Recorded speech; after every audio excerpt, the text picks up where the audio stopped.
Welcome back to the TruGolf Academy. You've joined me, Jon Watts, today at Branston Golf and Country Club. Today I'm going to be showing you how using a tennis racket in your practice can improve your club face control. Stay tuned to find out more.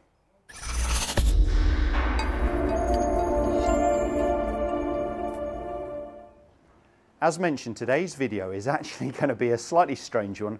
We're going to be using a tennis racket to start with, but I'm going to show you how using a tennis racket, squash racket, anything along those lines is going to work really well to help you understand and learn club face control a little bit more in your golf swing.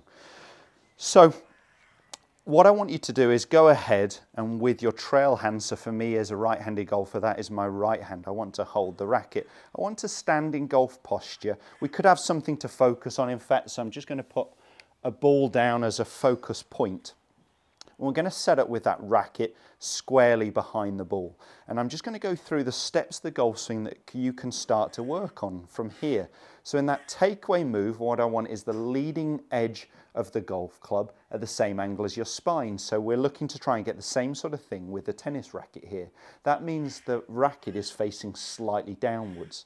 I get a lot of golfers, and I still get some coaches, or hear about coaches who are trying to get the toe of the golf club more up in the air, and that would be the racket like this. But from a golfing posture tilted over, what that means with purely body rotation, I'm returning with an open racket. If I can get that racket pointing slightly more downwards through just pure rotation, I can square that club face or that racket face to the golf ball, so I don't need a lot of manipulation with my hands and arms. So that's my preference in the takeaway, is trying to get it more mirroring my spine angle, the racket pointing more downwards. At the top of the golf swing, what I would want to see is the racket face pointing slightly more upwards, okay? So we don't want to get this chicken wing right here. We don't want a difference in wrist angle at all. We're trying to get that face of the racket pointing slightly more up towards the ceiling. So that was my takeaway position. That's the top of the backswing. Pre-impact, same sort of thing where it's mirroring my spine angle and turning into impact. So I can actually work with this on the right feelings in the takeaway move, top of the backswing, pre-impact, and rotating to square that racket face here. And we can do that with both hands just to get the awareness of this racket face in relationship to the golf ball. So that's what I want to see in that first movement, matching my spine angle, the racket face pointing a little bit more up to give me that slightly flatter lead wrist at the top of the swing, matching my spine angle and rotating into impact.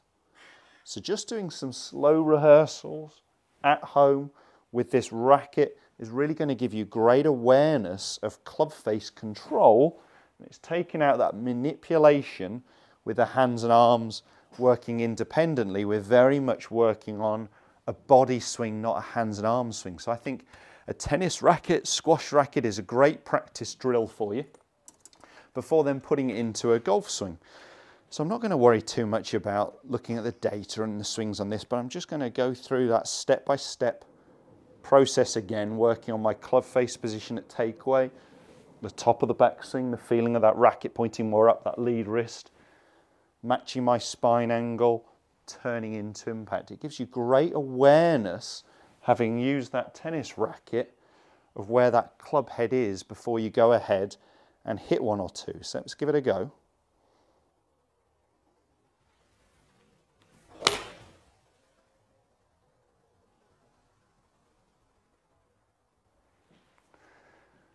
I felt a good solid strike.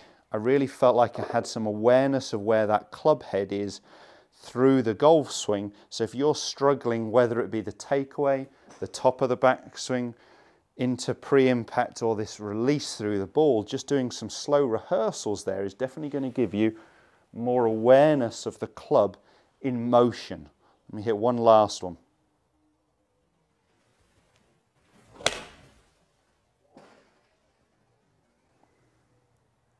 That felt great. So it might sound a little strange, but when you're at home, get that tennis racket out, get that squash racket. Do some slow rehearsals. If you're struggling with any of those club face positions, whether it be the takeaway, the top of the backswing, pre-impact, into impact, I know the racket is going to give you a bit more awareness of where that club should be and the body feelings to get that club or that racket in the right position. If you did enjoy the content of that video, if it has helped, make sure you give us a thumbs up and do subscribe to the channel for all the other content every Monday, Wednesday and Friday. Thanks guys, we'll see you soon.